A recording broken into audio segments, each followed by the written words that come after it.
นาเทิดทูนสถาบันพระมหากษัตริย์รวมพลังความรักสร้างชาติให้ยั่งยืน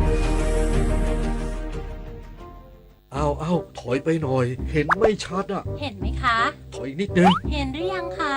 อีกนิดนึงได้ไหมโหมองการไกลเชียวนะคะอายุที่มากขึ้นมาพร้อมกับปัญหาความเสื่อมของดวงตามายืดเวลาดวงตาสุขภาพดีด้วยการหมั่นสังเกตอาการผิดปกติรับประทานอาหารที่มีประโยชน์สวมแว่นตากันแดดไม่อยู่กลางแจ้งและตรวจสุขภาพดวงตาเป็นประจำทุกปีใส่ใจดูแลรักษาดวงตาเพื่อมองดูโลกอันสดใสไปอีกนานรัฐบาลเปิดลงทะเบียนโครงการรถไฟฟ้า 20 บาทตลอดสายผ่านแอปพลิเคชันทางรัฐเริ่มวันที่ 25 สิงหาคมนี้เพื่อช่วยลดภาระค่าใช้จ่ายด้านการเดินทางและส่งเสริมให้ประชาชนใช้ระบบขนส่งสาธารณะมากยิ่งขึ้นนางสาวศศิการวัฒนจันทร์รองโฆษกประจำสำนักนายกรัฐมนตรีเปิดเผยว่ารัฐบาลโดยกระทรวงคมนาคมจะเปิดให้ประชาชนลงทะเบียนเข้าร่วมโครงการค่าโดยสารรถไฟฟ้า 20 บาทตลอดสายผ่านแอปพลิเคชันทางรัฐในวันพรุ่งนี้ตั้งแต่เวลา 0:01 น.เป็นต้นไปโดยไม่จำกัดสิทธิ์และจำนวนผู้ลงทะเบียนซึ่งผู้มีสิทธิ์ต้องเป็นบุคคลสัญชาติไทยที่มีบัตรประจำตัวประชาชน 13 หลักและบัตรโดยสารที่สามารถผูกเข้ากับระบบได้แก่บัตร EMV Contactless Visa Mastercard และบัตรแมงมุม EMV สำหรับ MRT และ Airport Rail Link และบัตร Rabbit Card สำหรับ ETS โดยสิทธิ์จะเริ่มใช้งานจริงได้ตั้งแต่วันที่ 1 ตุลาคม 2568 ครอบคลุมรถไฟฟ้า 10 สายทุกเส้นทางสำหรับการใช้สิทธิผู้โดยสารต้องแตะบัตรที่ลงทะเบียนไว้ในการเข้าออกระบบหากใช้บัตรอื่นหรือซื้อตั๋วเที่ยวเดียวจะถูกคิดค่าโดยสารตามอัตราปกติโดยสิทธิการเดินทางกำหนดเวลา180นาทีและหากเปลี่ยนสายภายใน30นาทีจะยังคงได้รับสิทธิ์20บาทแต่หากเกินกำหนดเวลาดังกล่าวจะถูกคิดค่าแรกเข้าใหม่ทั้งนี้คาดว่าหลังเริ่มใช้งานจริงจะมีผู้โดยสารรถไฟฟ้าเพิ่มขึ้น20%จากปัจจุบันเฉลี่ยวันละ 1,700,000 เที่ยวซึ่งรัฐบาลเห็นว่าโครงการดังกล่าวจะช่วยลดภาระค่าใช้จ่ายด้านการเดินทางและส่งเสริมให้ประชาชนหันมาใช้ระบบขนส่งสาธารณะมากยิ่งขึ้นชวิสาปทุมมารายงานการไฟฟ้าส่วนภูมิภาคเขต 2 ภาคตะวันออกเฉียงเหนือจังหวัดอุบลราชธานีจัดขบวนคาราวาน PEA อาสาสมัครซ่อมแซมระบบไฟฟ้าช่วยเหลือประชาชนได้รับผลกระทบชายแดนไทยกัมพูชาในพื้นที่อำเภอน้ำยืนนายภพภูสมปองรองผู้ว่าราชการจังหวัดอุบลราชธานีรักษาราชการแทนผู้ว่าราชการจังหวัดอุบลราชธานีเปิดเผยว่าการไฟฟ้าส่วนภูมิภาคเขต 2 ภาคตะวันออกเฉียงเหนือจังหวัดอุบลราชธานีดำเนินโครงการ PAA อาสาสมัครปรับปรุงซ่อมแซมระบบไฟฟ้าในครัวเรือนเพื่อบรรเทาความเดือดร้อนให้แก่ประชาชนที่ได้รับผลกระทบจากเหตุปะทะบริเวณแนวชายแดนไทยกัมพูชาในพื้นที่อำเภอน้ำยืนจังหวัดอุบลราชธานีโดยมีการปล่อยขบวนคาราวาน PAA อาสาสมัครออกปฏิบัติภารกิจเข้าช่วยเหลือประชาชนซ่อมแซมและปรับปรุงระบบไฟฟ้าในครัวเรือนให้กลับมาใช้งานได้อย่างปลอดภัยและมีประสิทธิภาพนอกจากเป็นการปรับปรุงระบบไฟฟ้าแล้ว PAA อาสาสมัครยังมีการเยี่ยมเยียนและให้กำลังใจผู้ประสบภัยเพื่อสร้างขวัญและพลังใจให้สามารถก้าวข้ามวิกฤตการดำเนินโครงการของการไฟฟ้าส่วนภูมิภาคเขต 2 ภาคตะวันออกเฉียงเหนือครั้งนี้นอกจากจะทำให้ประชาชนมีไฟฟ้าใช้ตามปกติแล้วยังเป็นการสร้างกำลังใจและสร้างความมั่นคงปลอดภัยให้กับประชาชนในพื้นที่กรกฎภูมิ สวทอุบลราชธานีรายงานหน่วยพัฒนาการเคลื่อนที่ 16 จังหวัดเพชรบูรณ์จัดกำลังพลชุดบรรเทาสาธารณภัยเคลื่อนที่เร็วพร้อมรถยนต์ช่วยเหลือผู้ประสบอุทกภัยในพื้นที่อำเภอเมืองเพชรบูรณ์เพื่อบรรเทาความเดือดร้อนเบื้องต้นแก่ครัวเรือนที่ได้รับผลกระทบนาวาอากาศเอกยุทธศาสตร์ธรรมเดชศักดิ์ผู้บังคับหน่วยพัฒนาการเคลื่อนที่ 16 สำนักงานพัฒนาภาค 1 หน่วยบัญชาการทหารพัฒนามอบหมายให้ศูนย์บรรเทาสาธารณภัยหน่วยพัฒนาการเคลื่อนที่ 16 จัดกำลังพลชุดบรรเทาสาธารณภัยเคลื่อนที่เร็วพร้อมรถยนต์ช่วยเหลือผู้ประสบภัยจำนวน1คันร่วมกับเทศบาลตำบลนางั่วสำนักงานป้องกันและบรรเทาสาธารณภัยจังหวัดเพชรบูรณ์และฝ่ายปกครองอำเภอเมืองเพชรบูรณ์ลงพื้นที่สำรวจและประเมินสถานการณ์อุทกภัยจากฝนตกหนักในเขตหมู่บ้านโฮมแลนด์ตำบลนางั่วอำเภอเมืองเพชรบูรณ์ซึ่งได้เกิดน้ำท่วมขังบ้านเรือนประชาชนและรอการระบายในการปฏิบัติภารกิจได้ให้ความช่วยเหลือประชาชนด้วยการขนย้ายสิ่งของวางแนวกระสอบทรายป้องกันน้ำเข้าบ้านเรือนพร้อมทั้งมอบน้ำดื่มสะอาดนทพ.จำนวน200ขวดเพื่อบรรเทาความเดือดร้อนเบื้องต้นแก่ครัวเรือนที่ได้รับผลกระทบ เพลินจิตสวนสินพงศ์สวทเพชรบูรณ์รายงาน จบข่าวอานนท์นันตะสุคนอ่านรับฟังข่าวครั้งต่อไปเวลา 11 นาฬิกาติดตามข่าวที่นำเสนอไปแล้วได้ที่ www.thainews.prd.go.th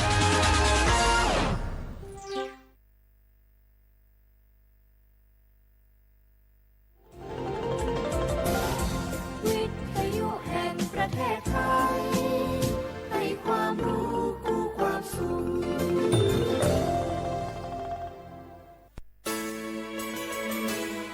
สถานีวิทยุกระจายเสียงแห่งประเทศไทยจังหวัดเชียงใหม่ AM 1476 กิโลเฮิรตซ์สถานีวิทยุภาคภาษาชาติพันธุ์แห่งเดียวในประเทศไทยที่มีความทันสมัยเชื่อถือได้สร้างอัตลักษณ์กลุ่มชาติพันธุ์สู่สากล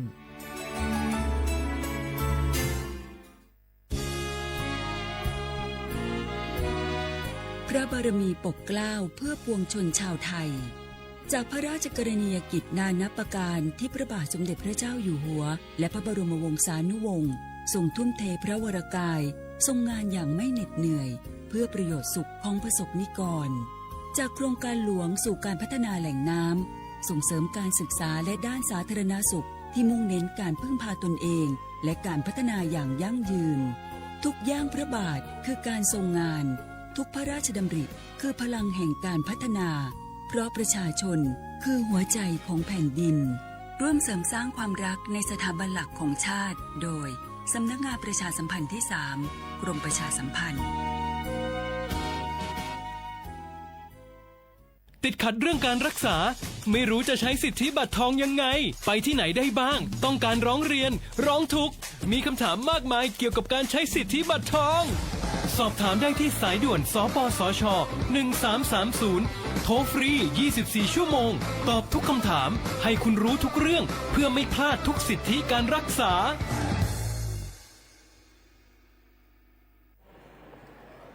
รู้ยังสปสชมอบสิทธิให้คนไทยทุกคนป้องกันก่อนป่วยฟรีไม่ว่าจะเป็นฉีดวัคซีนรับยาคุมกำเนิดถุงยางอนามัยคัดกรองมะเร็งปากมดลูกมะเร็งลำไส้ใหญ่ตรวจเบาหวานความดันโลหิตสูงเจาะเลือดตรวจคอเลสเตอรอลหรือฝากครรภ์และคุมกำเนิดเป็นต้นเพื่อลดความเจ็บป่วยและประหยัดค่ารักษาพยาบาลตรวจสอบสิทธิได้ง่ายๆที่แอปเป๋าตังกระเป๋าสุขภาพเมนูสิทธิสุขภาพดีป้องกันโรคสอบถามเพิ่มเติมสายด่วนสปสช1330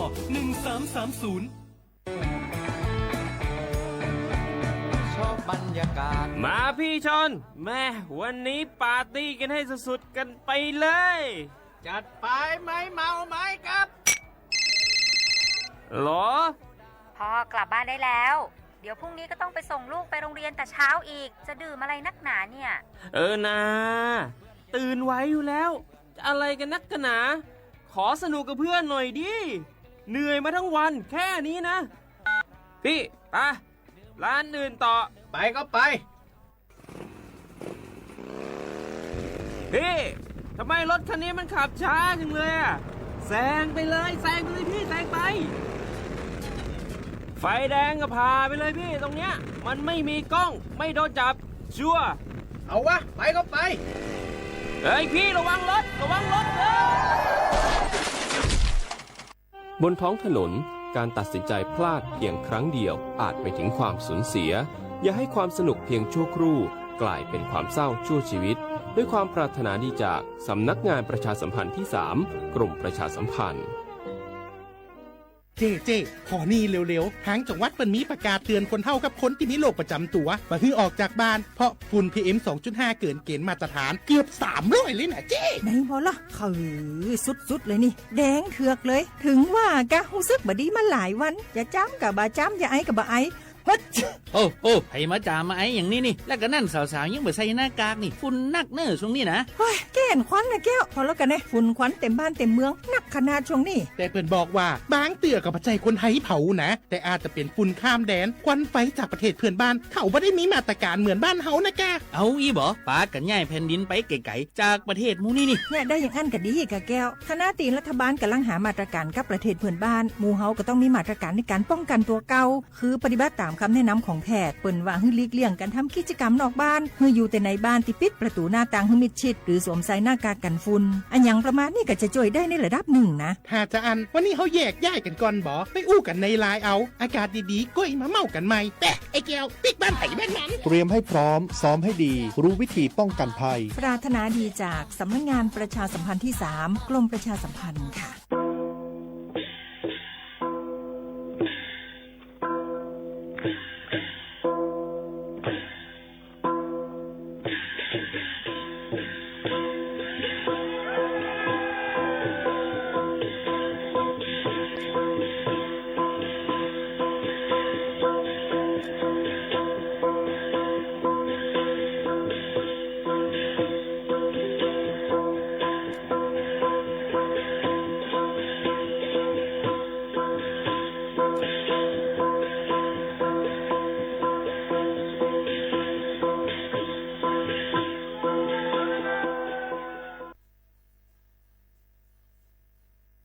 พี่น้องเขาสนใจใครปืนเผาผ่านตั้งห้องเปิดเซ็งสวทเก้งใหม่ปั่นตั้งหู้ห่มปลาดังมีดังซื้อถ่อมแจ้งแล้งหลีกว่าไก่ในปืนตีเจดอนเก้งใหม่กับสืบมาเลยดี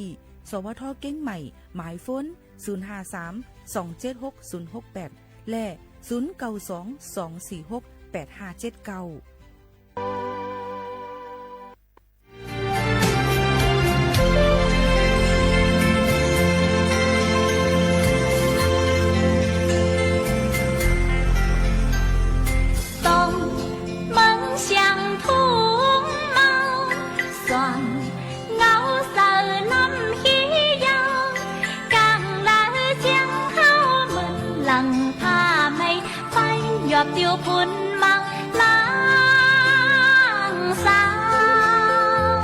tôi dám hình lúc tiếng văn soàn ngao băng hư xa tan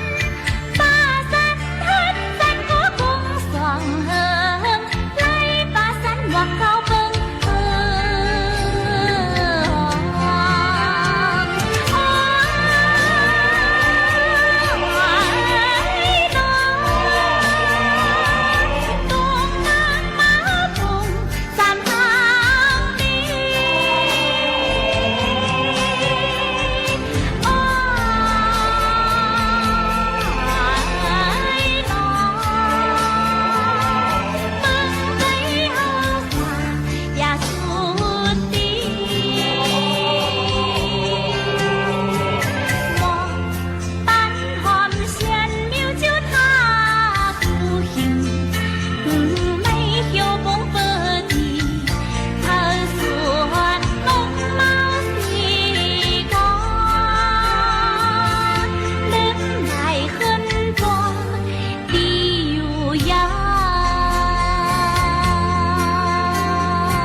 หมายสูงค่ะหมายสูงพี่น้องผู้ยินถ่อมเขาตั้งเสียงค่ะพบทบจ้อมกันในตอนการภาษาความใต้ที่ห้องปล่อยเสียงหับการคุณจึงไทยสวทเก้งใหม่ AM 1476 กิโลเฮิรตซ์ค่ะอยู่จ้อมกันดังข่าวยิ่งหมูขาวโน่นตี AM 1476 กิโลเฮิรตซ์ในค่ะเมื่อในก็ติเลยยินถ่อมเพียงความอีกป้าดังธรรมะตราฝากตอนจนถึงพี่น้องเขาเขียนดอกไปมือว่างยินถ่อมอย่านำเสียกำค่ะ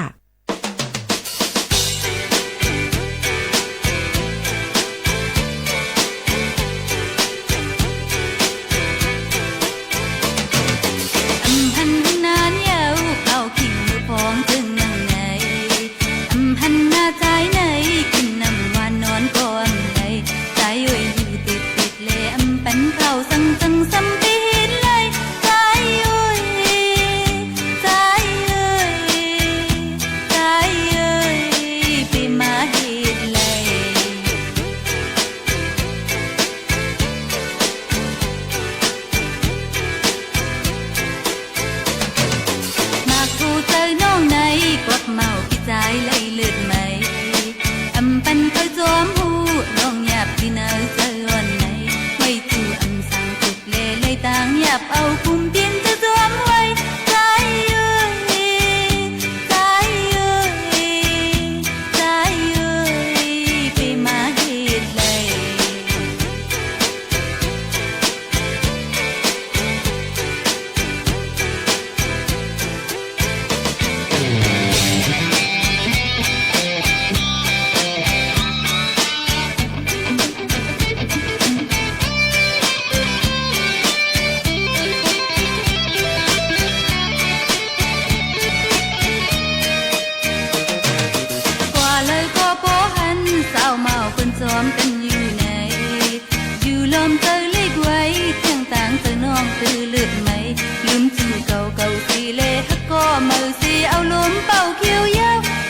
เลยฝากดวนจู้ถึงพี่น้องเขาเรือนเพ่งกว้ามให้วันหูถูกเจอเสียมก้าวันอาทิตย์เจอหนังไหนหยุ่มยำว่าพอมีพี่น้องเขาก็กำนำเตลือการกันถ่อมส้มกันเจอหนังไหนมันก็ว่าป้อมได้ถ่อมได้อำไปนวลค่ะเนี่ยเป็นเที่ยงเจอตอนใดยิ่งโมขาวนวลเขาเตี้ยๆว่าค่ะนะสืบถ่อมด้วยธรรมะรากันก่อนเนี่ยก็ส่งขึ้นมาถ่อมด้วยเพ่งกว้ามโยก็ไหลลองอันตั้งหูนำตั้งหันกวางฝากดวนจู้ถึงพี่น้องเขาก่อนนะคะเพราะว่าเป็นนอกศาสนาเนี่ยอีกต่อเท่ากับเป็นผีเนี่ยก็ว่าเป็นนอกศาสนาศาสนาในเมียเป็นนอกศาสนากว่าเนี่ยเขาสำจังมาเป็นสังแทงเนี่ยพอเขาขึ้นมาเกิดเป็นโกนเนี่ยก็สำจังเป็นปัสสิกพุทธาว่านี่มีสลาให้เลยหมอมีหยันหันเป็นลูกมาหังกล้วยเนี่ยเป็นห้องว่าปัสสิกพุทธาเนี่ยจังเป็นปัสสิกพุทธาว่าในเป็นพรดีจังพรดีเขามีหยันหันเป็นดูหนึ่งเก็บหนึ่งกำเลยก็มันมีกาขันเอาเนี่ยเนาะก็ไม่หมายหกในซ้ำเพราะว่าพระเป็นเจ้าต่างเจ้าทำเป็นพระมาเนี่ยเนาะพระเหมือนโผล่มาแทงเจ้าหนึ่งสู่หนึ่งเอาเนี่ยพ้องมือปานพระสู่นานๆว่าเขามาเป็นก้นเนี่ยก็เขาดีกับคัดใจกันตลาเนี่ยก็ตีซ้ำเป็นช้างเนี่ยมันชื่อว่าเป็นตลาจันเตียงไว้เนี่ยที่เลยเป็นยาหันตากำเดียววันนี้ที่เลยเป็นช้างก็เป็นยาหันตาก็มันชื่อยาหันตายุคลิกป่าเป็นยาหันตาเนี่ยยาหันตาอันยันเล็ดวันเนี่ยนั่งถ่อมตะเล่าหนึ่งเก็บหนึ่งกำเลยก็พระเป็นเจ้าฮอตระกว่ากาถาหนึ่งหัวมันนั้นก็ฮอตระกว่าตีกังฮอตระหนึ่งปังบัวไหนก็ถ่อมตะลานั่นไหนนั่งในถ่อมตะลายาวก็วัดตะลาพระเป็นเจ้าสุดเนี่ยก็เป็นยาหันตากว่ากำเลี้ยววันนี้มันเลยนั่งมากอกซึ่งหน่อยยกเกี่ยวเขานั่งตีเลี้ยวในเอานะในพรดีหันเป็นลู่ในว่าเขาไล่ไว้จัดในเป็นลู่สุดกว่าในแค่นมิตีว่าเป็นลู่เขาไปสุดในก็อันเขาไล่ไว้หันไว้นะเนี่ยเขาหลุดพึกเพติ๊กยกเกี่ยวเขาบางซื้อมาเข้ากันตราดิจอเขาหันเป็นลูกกว่าก็หนึ่งปอดหนึ่งตอนเว้ยบางก็หันกว่าเต็มตัวเว้ยกะมันไปสู้ในเขาขึ้นมือเกิดในขึ้นมือเฮ็ดในก็กำพองก็กันนอนเอาหันเป็นลูกสุดกว่าก็มีบางซื้อขึ้นสืบพ้นมาดิจออ้าวข้าฮิตตลาเป็นในข้าวเจ้าจ่องมันเจอข้าในเป็นลูกสุดอันนั้นจ่องเจอมิ้วในเจ้าเขาว่าเจอเว้ยกะเขาหลุดขึ้นเม็ดทัดด้วยก่อนใจเขาในศีลเขาในจ่องมันปามมันจ่องเขาขึ้นหันเป็นดูอยู่สีเนี่ยเขาหลุดขึ้นทัดด้วยใจเขาในเนี่ยจังว่าพรดีได้มีหันเป็นดูในเนี่ยมันเข้มแหลบแต่ในเนี่ยโยเกี่ยวเขาจ่องปองอยู่พวกปองอยู่ก็เป็นปองอยู่นั่นน่ะนะพวกปองอยู่ก็เหมือนจังเขาว่านั่นน่ะอย่าไปให้มันเป็นปู่ยองเฮียวกว่าเนาะในเจ้ามาลัดนิตลาขอดยดลบหลังปันแหนนว่าสังขารอันเขาขารนั่นบัวในจึงเขาติดไรมีสัตตาสัมปทายสากาสัมปทาศีลสัมปทาปิญญาสัมปทาเนี่ยเขาหลุดไรมีอันโกนเขาขารในคู่ของอุตสาหสัมขารอารมณ์อลังนำสัมขารอายุยาวเหมประวัติตายเนี่ยก็สัมขารวัดถึงตีลีเนี่ยบัวเคยเป็นจังไหนเนี่ยติดไรมีศรัทธาเต็มทนสากาเต็มทนศีลเต็มทนปิญญาญาณหันเป็นดูในเต็มทนบัวในจึงในจอมหนังอันคาไรนั่นผู้ดักเตไลอำห้างในอ่อนกันป่องใจอ่อนกันคัดใจกว่าในก็เพียงหนังกลางใจในคอคาไรนั่นในก็ให้เจียวทบเจียวไหลกันขันเพ้อสกรรมเลยตา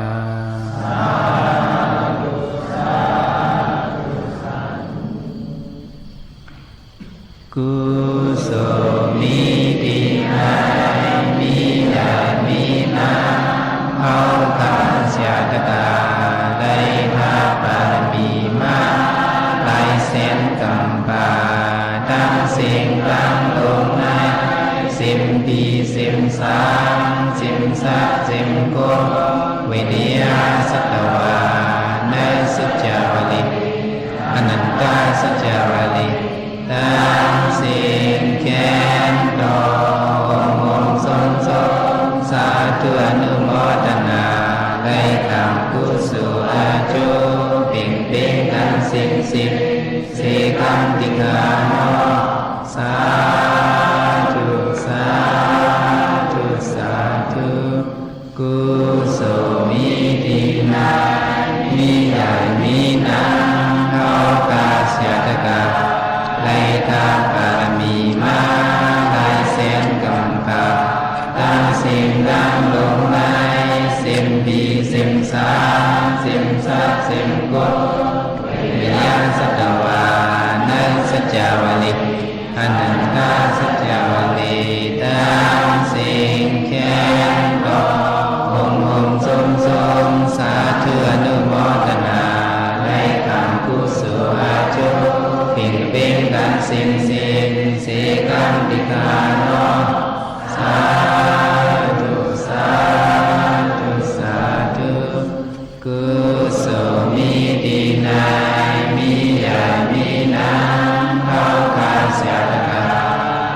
ตาบารมีมาหลายแสนกำปาตั้งสิ่งตั้งลงใน10 ปี13 10 สัต10 กวิญญาสัตวาและสัจจาวลีอนันตาสัจจาวลีตา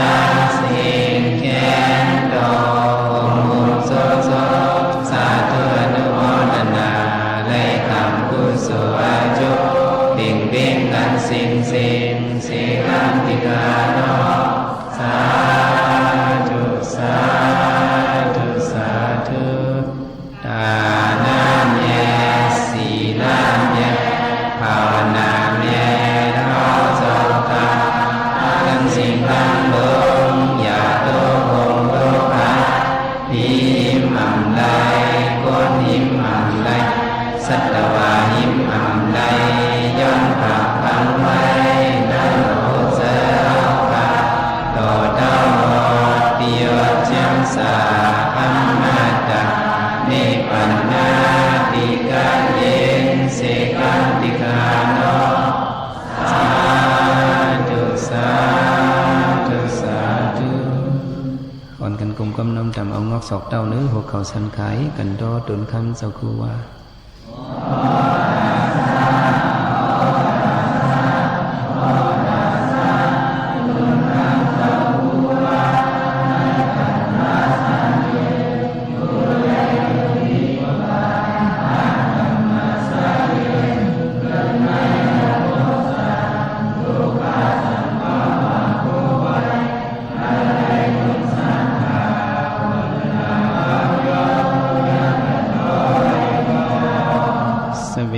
สันตุสกรกวินาสตุมาติบุญตุนิยสุขิติกายุโกภวะ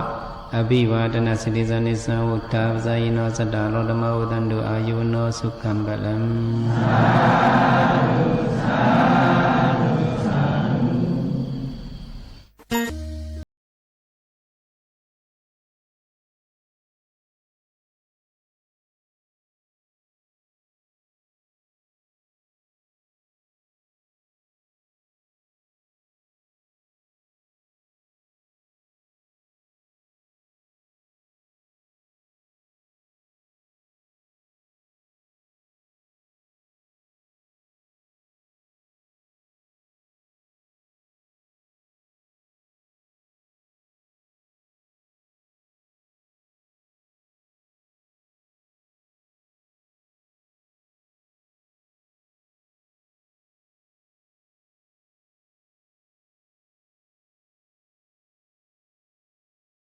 เมืองจึงไทยในจึงตอนดาที่เป็นมาเมืองสยามเมืองไทยสยามเมืองยิ้มสยามอันเป็นเมืองยุ่มสิแลเฮ็ดให้อยู่เศร้าถังมาตกถึงย้ำพองตะเหลียวนั่นลองปื้นเป็นมามันอ่ำง่ายๆในสิแลย้อนเลยกับปานวันเมืองตุกสุกสักอ่อนอ่านโมเมกันนั่นสิเคยย้อนตึกซ้นให้เฮาขากูก็อีกปาทางกวนหวานกวนเมืองทางเมืองจึงไทยเขามีลองเจออ่อมล้อมพร้อมเสียงปิ้งปากกันเนี่ยค่ะอย่าไปแจกเพเนื้อเลือดอย่าไปแจกเพว่าเป็นเฮาเป็นสู้ในอันเฮาขาหันข่าวอยู่กูมือกูวันนั่นสิแลตีจังเฮ็ดให้มีลองแตกจัดแตกแยกสีจังเป็นพี่ใหญ่หลวงตอนตาวันตาเมืองก็ไล่ย้อนเปิ้นนั้นเฮาข่าวก็มาอยู่เศร้าถังดังเมืองจึงไทยสิย้อนตึกซ้นเฮาพี่น้องเขาหมอฮักกันหมออ่อมล้อมพร้อมเสียงเป้งปากกันสิหนังบ่ดีอยู่ง่ายลมใจกว่าในวันเมืองจึงไทยเขาย้ำพองแต่เหลวแล10กว่าวันมื้อหน้าในนั้นข่าวตึกซ้นสิแลย้อนฝากฟังไว้ปันพี่น้องเขากูก็อย่าไปเฮ็ดผิดปักเปิงสิกำไหนย้อนฝากไว้ปันจึงหนังไหนค่ะ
อ๋อค่ะในวันลือการมันก็เต็มลือก้อยก้าหยุ่มยำว่า1วง1วันอำนั้น2วันนั้นให้เป็นข้าวยามเนอปีๆน้องๆในนาเฮิรนตายเยี่ยวเขาเลยอุบกุมกันเลยคบทั่วพันกันเยี่ยวก็เลย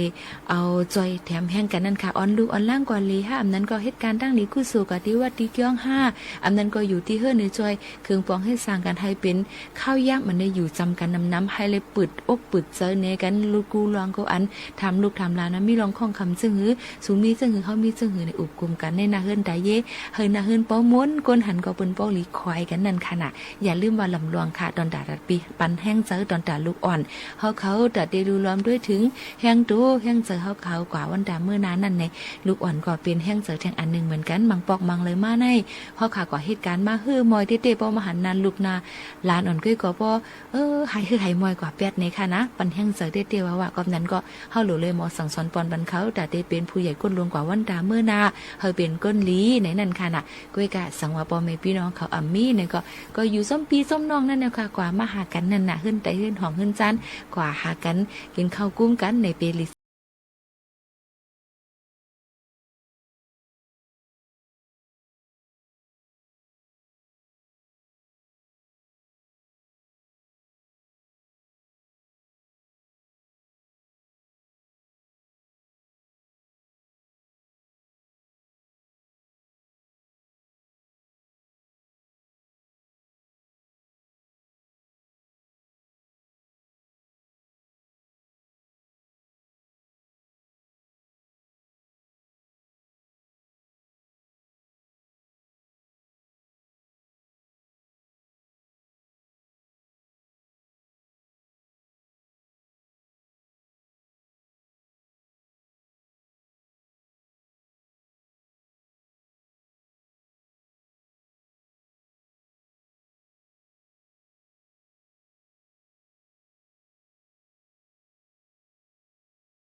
ปัดเพียวถึงมาปีใต้2เฮงเก่า10ใบเก่าปีก็จะเฮง3บาท60ใบเศษนิ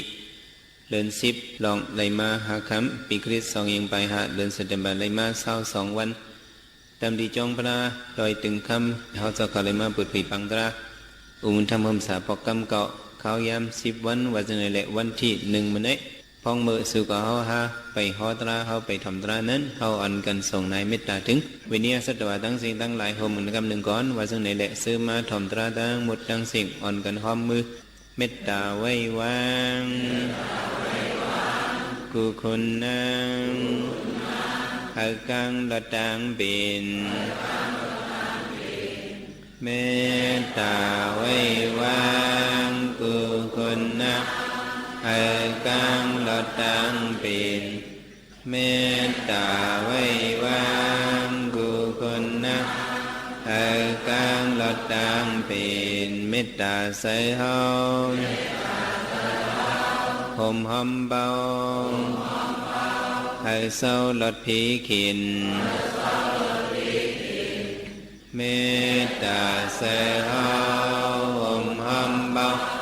ให้เศร้าลดผีขินสัตวาดังซึ่งให้มนต์ซึ่งตอนเดือจึนกัดยินสะดอดังเสือมนต์เสือ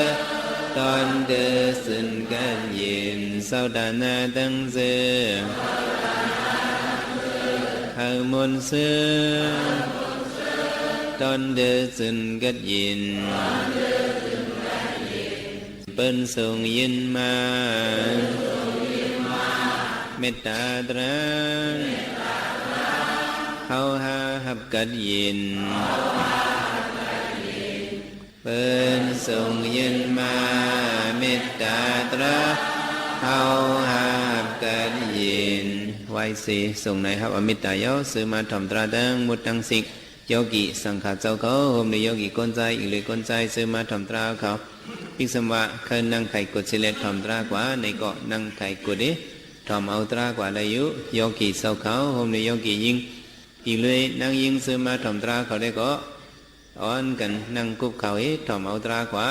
เพราะว่ากวนมาในเผาผู้ละสิมวะพื้นใส่ไหวลมสีทำเอาตราอันเฮาเจ้าตีสนากว่าในได้ยุจำนำว่าโยกิคิงในยิงใจเขาตำเจอตำคอยมาฮิตกันตราในเขาตั้ง10 วันยิงอันให้เป็นปุนพรตูเจ้าเก่าให้เล่นผู้หันล็อกไล่ออกมนปนรอดสั่งเดียวอันกันมาคัดใจฮิตกันตราเนี่ยก็ไปจะไหนเฮาอย่าไปลืมยิงอันเฮาอย่าไปลืมสั่งก็ยิงอันเฮาเนี่ยตามมาฮิตกันสั่งตามมาฮิตกันตราตาเฮามาหาอุบกันหาอู้กันเจอเนาะก็ไปจะไหนอย่าไปลืมยิงอันเจ้าเก่าเนี่ยก็ไปจะไหนในกะปอกกำ2ในปี215นี้เนี่ยจะได้ขึ้นสืบห่อแทงตะลามังกระหมาย11กว่าเนี่ยเนาะจำหนังว่าปืนมังกระอันพระเป็นเจ้าห่อมาในเนี่ยก็อิงพึงเลยลองตั้งพุนผีมาต้องถามบนคำพระเป็นเจ้าเจ้าดีขาในโลกะคงกลางลงในก็เป็นสัตว์ก้นผีสางตั้งหมดตั้งสิงเขามีมังกระให้อ่อนกันมุงมองเตยย้อนเขาหู้ลองมังกรในก็เทียงกันมาไล่มา12 ปีวะไล่มาหลายปีก็ไล่มา12 ปีก็เผยกลมหู้ไล่ดีๆจุ่มหนึ่งว่าจุ่มหนึ่งหักจุ่มหนึ่งว่าเจอหนึ่งสำเอาเนี่ยก็บอกจะไหนมังกรตราลองตั้งขึ้นอย่าเหมือนสูงมุนเลี้ยงเหมือนสูงในเป็นอีสังหลายๆในแค่ดอกมุนคำปราเป็นเจ้าหอบันเสกรรมติคามุนคำปราเป็นเจ้าสั่งมาเลิกด้วยผู้อันถึงว่ามังกรตราดังหมดดังเสียงมี30 ใบ8 ปาเนี่ยมีหลายปาก็30 ใบ8 ปาเนี่ยใน2เองมาไปหาตั้งปีเนี่ยนังฮือผู้ทำตราเขาดังหมดดังเสียงสมบูรณ์ได้เป็นมังกรนั้นเนี่ยเจ้าก็ฮอตรามังกรมากูเมืองมังกรปันสดกูเมืองเนี่ยมังกรตราในมันชื่อว่าแต่ที่เจ็บอ่านอมศพหลายก็มันจะ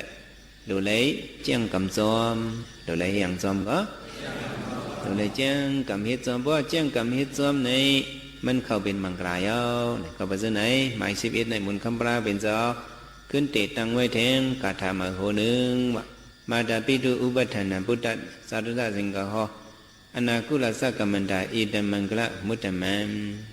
มาดาบิดุอุปทานำลองด้วยไลกุ้มเกี่ยมเทมสวยปอเมนั่นเลยสังวะพุทธดารดาสิงกะฮอลองเลยกัมเทมปันซื้อเป็นลูกล้างเจ้าเก่านั่นเลยสังวะ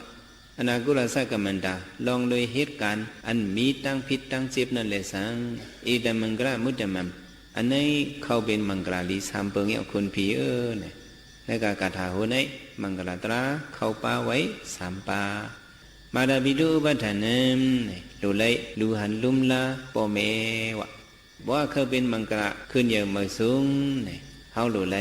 ดูหันลุมลาปอเมซื้อสุกเขาฮะเขาเป็นก้นมีปอเมมากุกอยสองมี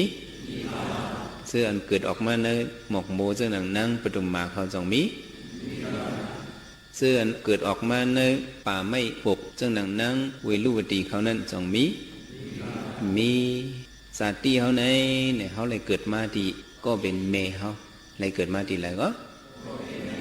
อันเป็นนั่งปฐุมมาเขาจะได้เขาย้อนสู้มาน่ะให้เลยติดตั้งสันเทเนอหมอกโมเสกัมเนี่ยเขาได้สัตว์ที่เขาติมาที่เนอหมอกโมติมาที่ไหนก็ไม่องก่อเว้งเกิดเขาเนี่ยเขาเอาจับเสือนั่นเหสังว่าเขาเกิดที่หมู่เซก็เปิ้นทำสัตว์ที่สู่เป็นกะละเนี่ยซื้อตะกาวเขาหมู่เซที่ว่าเป็นที่ละ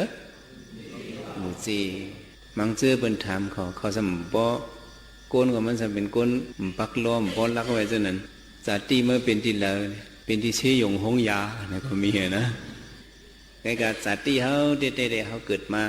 เงามันได้เป็นที่เมพวกมีเมเนี่ยสองเขาสำเร็จจังเกิดเป็นก้นมาเขาบอกว่าเนี่ยสุก็ว่ามีปอเมหังผาหังมันกูก็หลับกำปองก็เขาดูไรปองใส่ดูไรดูหันลุ่มลาก็เป็นปอเมวะเขามาด้วยเลยพวกกูอันอยู่ในโลกาคงกลางลงในเพราะว่าหูจักเจซูปอเมเนี่ยก้นก็นั่นก็มันขึ้นอย่ามาสูงไหลสองได้ขึ้นอย่ามาสูงไหลสังว่าก้นหิมมันหูกว่าอ๋อนายก้นก็นายปิกสมันเป็นนายสติลงก็ย่อมันหมดด้วยถึงเมมันไหนเปิ้นสร้างแผบมันสองสร้างแผบอ๋อก้นในผมหมอหูเจซูเฮอีในเปิ้นนับยำมันก็ว่าจะไหนปอเมเอาเนี่ยกุ้งก้นหมุนเงาเยอะเตะเยอะว่าเขามาด้วยเจอยอเกี่ยวเขามาเข้ากันตราในสังเจอว่าปอเมสองเจ้าเกิดมาเนี่ยซื้อยอเกี่ยวเขาส่งเดลัยมาเหตุการณ์ตราจังหนังไหนอะไรมาเหตุเกิดมาย่อเสตะสังว่าปอเมเจ้าเก่าซ้ำลุ่มลาเจ้าเก่าเจมือเล็กมือแรงนะสอมบันเตานมเมสอมบันตั้งกินตั้งยำเหเลี้ยงมาใหญ่มาลูหันลุ่มลามาหอบจิตขี้จิตเยี่ยวมาสังว่าคำลุ่มลาเกิดมาให้แปดไว้จังไหนจ่องเขาได้เป็นก้นไหลเป็นไรก็เป็นแมวเนี่ยเนาะเก้าเลือน10 เลือนเนี่ยก็ป้าสันติเกิดมาหักเขาสิมึมไปหันนาเขานั่นเนาะก็อันหักเขาอันตั้งสิบนนึกโลกาเนี่ยเป็นเพอเนี่ยพอได้มาถามด้วยเป็นปอเมเขาสองแจ่มใจอันเขามาหักกำลืนเนี่ยผมชื่อว่าเขาหักเขาอันตั้งอันหักเขาอันตั้งสุดเปิ้นเนี่ยไปหันนาเขาเลยหักเขาเนี่ยเป็นเพอก็เพราะฉะนั้นปอเมเนี่ยเจสุเยอะวะพระเป็นเจ้าก็ฮอว่าจังหือมาดาปิตุกุโนอนันโดกุงปอเมเนี่ยอนันดานับอ่านตวักเนี่ยเสียงไรสองได้เสียงไรทำมาด้วยเนี่ยมุนคำพระเป็นเจ้าแตกไว้ตันเลยเนี่ยกุงปอเมมุนเงาเขาเนี่ยมันเยอะตันเลยอันโยกี่เขาเลยมาเหตุการตราเนี่ยกุงปอเมมุนเงาสองเจ้าเจสุเนี่ยเยอะตันเลยเนี่ยมุนคำพระเป็นเจ้าแตกเนี่ยมันเสียงไรมานั่นในศาสนาพระเป็นเจ้าในร้อยสูงในเป็นร้อยเสาฟ้าร้อยหังก็ร้อยเสาฟ้าเนี่ยของเมื่อก่อนเปิ้นเต็มดิกไล่เนี่ยเปิ้นไปมีกำเต็มซึ่งในกำซึ่งในมันไปมีไล่เอาต้นไม้กุดกำกุดเนี่ยวิธีเต็มเสนอเป็นลำนั่นมุนคำพระเป็นเจ้าแตกเนี่ยว่าเอาร้อยเสาฟ้าในเฮ็ดกำกุดแต่ที่เต็มซ้ำเอากลางหาวเนี่ยเฮ็ดเป็นจีว่ะกลางหาวจังกลางเฮ็ดเป็นจีทำเต็มตัวลิกเสเต็มบรรกุงเจสุเมวะเจสุปอเจสุเมไหนเต็มอย่าไปให้มันเหมือนกันเสมิวเนี่ยเต็มก็พิกษว่ากลางหาวเนี่ยตัวลิกเต็มกว่ามุดเนี่ยก็กุงเจสุปอเมเนี่ยมันไปเต็มไรวะมันไปเสี่ยงวะถ้าเอาน้ำสมุทรเนี่ยจุบให้เต็มเนือกลางหาวเนี่ยก็น้ำสมุทรเนี่ยตีแห้ง ก็กะกุงเจซูปอเมเนี่ยไปหมดว่ะมันเยอะแต่นั้นกว่าปลาเป็นเจ้าก็แตกเนี่ยจังหวะซื้อสูก็ว่าเขาเกิดเป็นกวนมาในลีลืมกุงเจซูปอเมสองเดลีลืมอย่าไปลืมว่าตอนนอกคำพระเป็นเจ้าเจมือจัดก่อนวันแรงเนี่ยเลยเป็นนกเกี่ยวเป็นนกเขียวอ่ะจัดหนึ่งเนี่ยเป็นปุ๊กโกอันหัวจักกุงเจซูปอเมนอกคำพระเป็นเจ้าอยู่ที่ป่าเถินไม่นิ่วอันนึงสามีตะเปผงนกเขียวเขาในสามีเหียงตัวเขาก็มาหากินหายำเนื้อเถินเนื้อคือถึงหนึ่งตะเปมันจุ่มหนึ่งเนี่ยสมหันเมนยาปุ่งน้าก็หนึ่งผูกเขาไว้ว่านามันสามีเหียงตรงนกเขียวมาหาในขึ้นมือป้องเข่าถึงหนอกคำปลาเป็นเจ้าอ๋อเจ้าเขาดีค่ะในยำเหลียวเขาก็หันมาตั้งกินเขาป่าตั้งกินเขาในนามีเป็นเหียงตรงในเอาใจกินเอานอกคำพระเป็นเจ้าก็อ้อนตั้งแต่เปมาเนี่ยมากินติตรงนาปุ่งนาก่อนนั่นแหละปุ่งนาก็เนี่ยนามันมีเหียงตรงในก็ปุ่นตาห้าปากนั่นมันสำเฮ็ดนาผักกันเฮ็ดนาสังก็นาผักอันว่าเนี่ยเฮ็ดเครื่องกันกันปันตังเบิ้งได้ให้ห้องวันนาเครื่องเนี่ยเฮ็ดกันก็เครื่องเจ้าพี่น้องมันอ้อนกันมาจอยไทยบันผ่าบันซ้อมบันหวานบันเฮ็ดกูเมียวลุมลานาผันนามันอองลอกเผอองลองมันนี่เพราะว่าอะไรเข้ามา50 ตังค์ในก็ปันกันก็เช่า5 ตังค์ให้ในปันกันก็เครื่องในห้องวันหน้าผักในตั้งเมืองเอาได้เนาะในห้องวันหน้าผักเครื่องกันอาตา5 ปักตรงนั้นมันจำเป็นหน้าปุ่นดาเจ้าเก่าในซ้ำจ้างเอาก้นกอง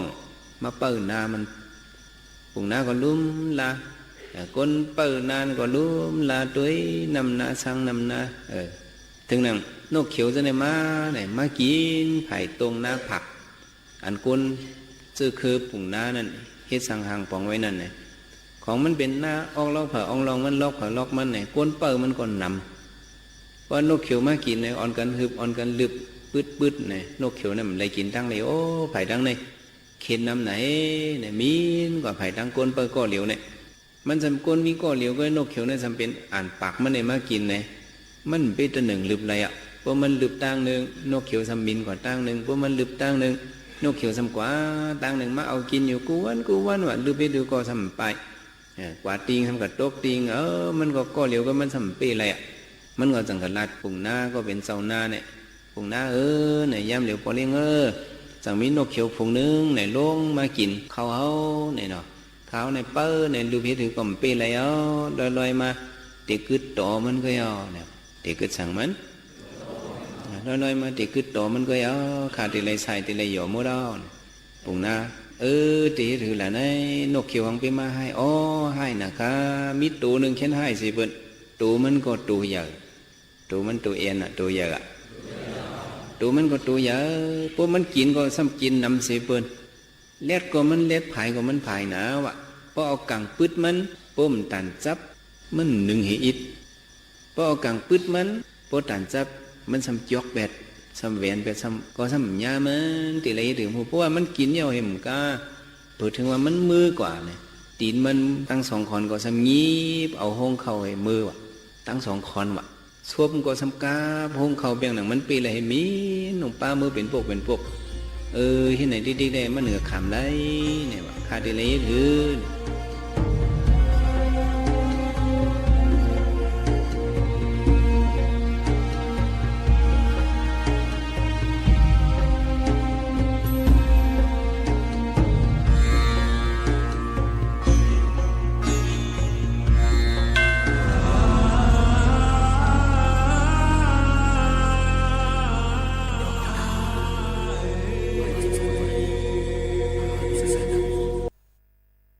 สุกาเดผาแดนกันซึ่งไหนก็ฝากไว้ปันเพ่งว่ามันหูถูกเจอเซเดย้อนผัดยันปอมไม่พี่น้องเขามือกว่าก่อนค่ะส่งขึ้นทบกันแชงจอมีหมู่ขาวนุ่นค่ะนะดังหงปล่อยเสียงจึงใจ AM 1476 กิโลเฮิรตซ์ข่าวยาม 10 โมงถึง 11 โมงกลางในเลกลางค่ำนนทวันเมื่อในย้อนสู้ปันเหตุการณ์สังกอตอก่อนสังกอเฮามันนาการให้เดือดร้อนผัดยันมือก่อนค่ะเหมือซุ้งค่ะ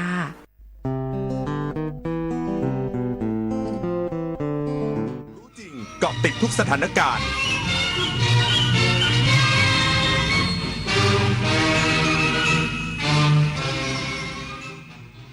รับฟังข่าวต้นชั่วโมง